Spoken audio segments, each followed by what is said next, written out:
So today we will talk about database scaling. There are two type of database scaling. One is vertical scaling and the second one is horizontal scaling.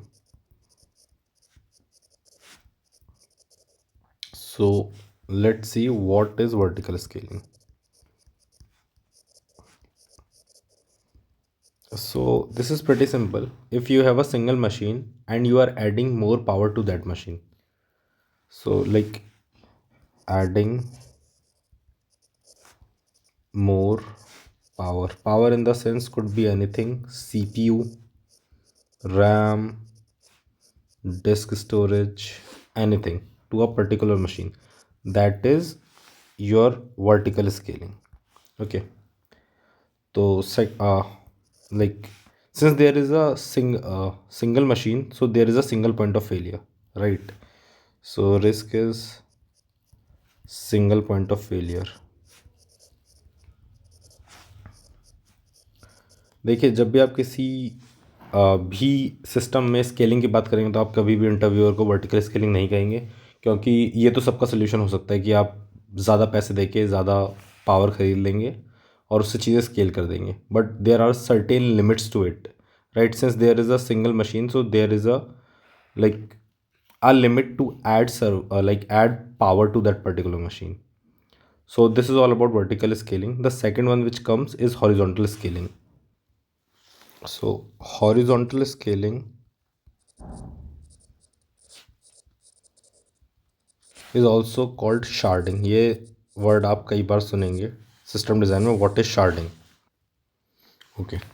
So sharding is basically you divide a larger database into smaller databases, या फिर we can say smaller shards. Let's suppose we have a single DB and we divide into multiple shards.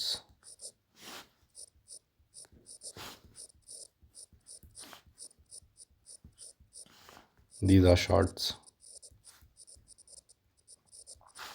3 and 4. So basically shards share same schema, right? But they store different data.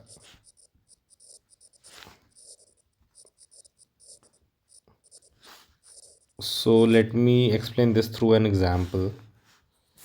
Suppose we have a user ID, okay, and we have 4 shards. This is our shard 1, shard 2, shard 3, shard 4. So what I'm trying to achieve is कि I will divide data into these shards based on this user ID. Okay, so how to do that? तो अभी तो बहुत easy है. एक hash function बनाते हैं जो कि होगा mod 4. तो सिंस हमारे पास 4 शार्ट्स हैं तो हमने 4 से डिवाइड कर दिया, तो फिर जो भी इसकी वैल्यू होगी वो उस शार्ट में चला जाएगा. सपोज यूज़र आई डी 1 है तो 1 mod 4 equals to 1, 2 mod 4 equals to 2, 3 mod 4 equals to 3 and 4 mod 4 equals to 0. Okay, तो बेसिकली इसको 0, 1, 2, 3 कर देते हैं नाम, zero based indexing. So basically user I D 4 यहाँ पे स्टोर होगी, यूज़र आई डी 2 यहाँ पे स्टोर होगी, और यूज़र आई डी 1 यहाँ पे स्टोर होगी, यूज़र आई डी 2 यहाँ पे स्टोर होगी, और यूज़र आई डी 3 यहाँ पे स्टोर होगी. मैं इसको अच्छे से कर देता हूँ.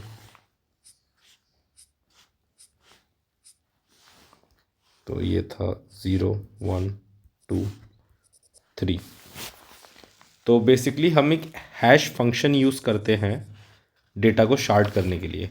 अब यूज़र आईडी को यहाँ पे हम कहेंगे पार्टीशन की.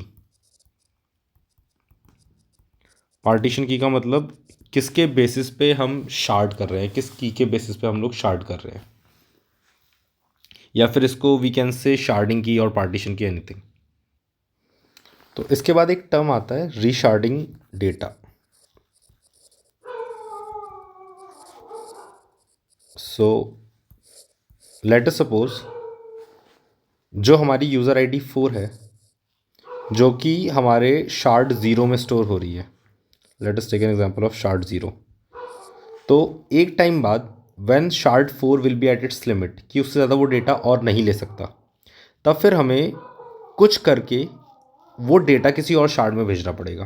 तो उसको कहते हैं हम रीशार्डिंग डेटा। वो कैसे होगा? हमें we have to update our hash function. And how will we update? So there is a very famous algorithm, consistent hashing, which does this. We will discuss consistent hashing later. ठीक है, तो अभी तक हमने शार्डिंग देख ली, हमने रीशार्डिंग देख ली। बहुत अच्छा एग्जाम्पल देखते हैं। सपोज हमने कोई एक ऐसा हैश फंक्शन लिखा है जो कि हमें कुछ ऐसा रिजल्ट दे रहा है। Suppose Virat Kohli, Cristiano Ronaldo और लियोनेल मेसी, ये तीनों बहुत बड़े लोग हैं, बहुत सारे फॉलोअर्स हैं। और अगर हमारा हैश फंक्शन इन तीनों का डेटा किसी एक ही शार्ड में भेज देता है, टू अ सिंगल शार्ड, तब क्या होगा? तब वो शार्ड उसको हैंडल नहीं कर पाएगा। सिंपल सी बात है, बहुत ज़्यादा डेटा हो जाएगा क्योंकि इनके बहुत ज़्यादा फॉलोअर्स हैं, and it will be a big problem. और इस प्रॉब्लम को हम लोग टर्म करते हैं सेलिब्रिटी प्रॉब्लम।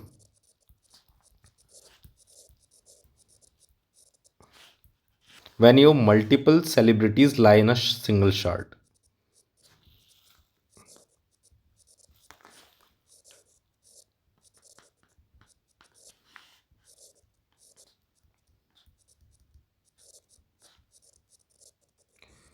तो जब हम डिस्कस करेंगे, कोई भी हम आर्किटेक्चर बनाएंगे किसी भी ऐप का या किसी भी सर्विस का, तब हम देखते हैं कि इस प्रॉब्लम को कैसे हैंडल किया जाएगा। इसको तभी मैं सोल्यूशन बताऊंगा कि how to handle celebrity problem.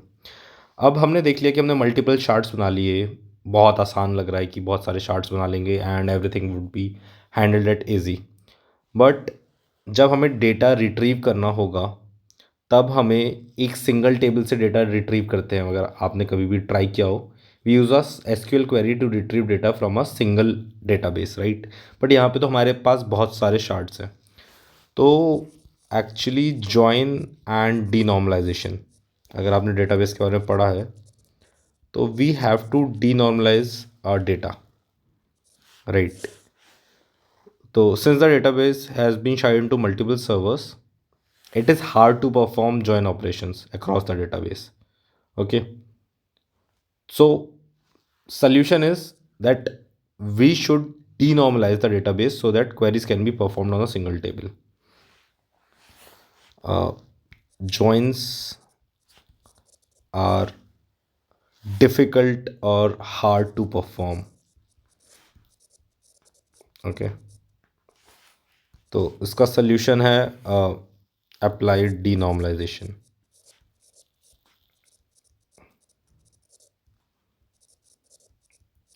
तो इसी के साथ हमारा जो चैप्टर 1 है वो ख़त्म होता है यहाँ पे।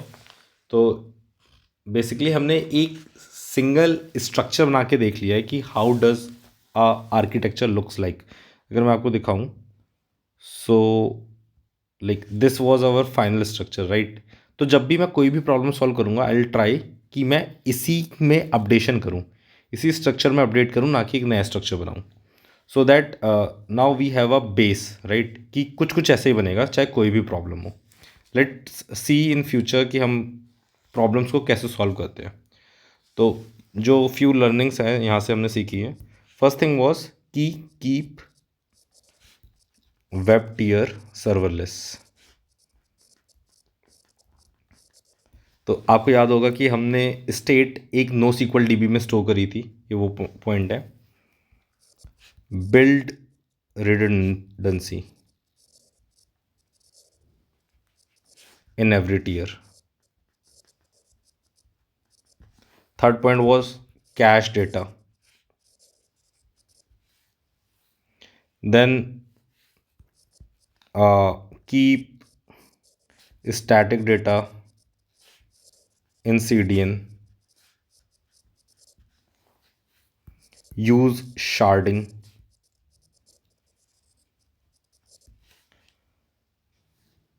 लाइक ये कुछ चीज़ें हैं जो हमने सीखी हैं अपनी पहले चैप्टर से कि क्या क्या चीज़ें करनी चाहिए अगर हमें स्केल करना है अपने सिस्टम को।